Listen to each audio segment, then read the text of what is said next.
খাবার ভাগ করে আনছে, হুজুরের সাথীরা খাইব, হুজুরের খাবে, অন্য অন্য হুজুরাও খাবে, অন্তরে বড় টিফিন খাই।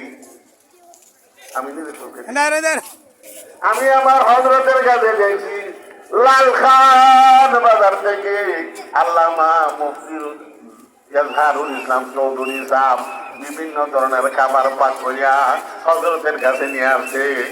শহরের বড় বড় ব্যবসায়ীদেরকে দেখতাম বিভিন্ন আইটেমের খাবার পাক করিয়া হযরতের জন্য আনতেন। আর হযরতের একটা অভ্যাস ছিল, এই হাতিয়া পাওয়ার সাথে সাথে একটা দোয়া করতেন, জাযাকুমুল্লাহু তাআলা খায়রাল জাযা আহসানাল জাযা। আরো দোয়া করতেন। ও এলাকাবাসী ভাইরা, সময় কম, অনেক কিছু বলার আমার ছিল, কিন্তু সময়ের অভাবে কিল্লতে ফুরসতের কারণে বলতে পারলাম না। যাই হোক, আল্লাহ যদি কোনো সময় সুযোগ দেন, হাওয়ালাত বা খুদা কর দে মোরফতে ওয়া আখিরু দাওয়ানা আলহামদুলিল্লাহি রাব্বিল আলামিন।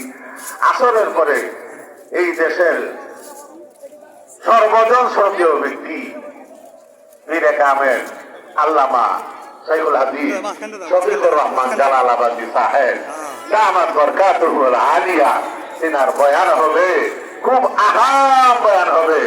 এক একটা কথা, এক একটা করোনা আপনি মনি মুক্তা মনে করতে হবে। মানুষ যত বড় হয় তার কথাও তত বড় হয়, মানুষের দিল যত সুন্দর। জরুরত সেরে কাতার বন্দী হয়ে যাব, ইহতিলামের সাথে বা জামাত আমাদের সকলের নামাজ হয়, এদিকে সবাই সচেতন থাকবো, সজাগ থাকবো। ছাত্ররা যাদের নামাজ ভিতরে হয়, তোমরা ভিতরে গিয়ে জরুরত সেরে নামাজ আদায় করো। আর মুসল্লিয়ানে কেরাম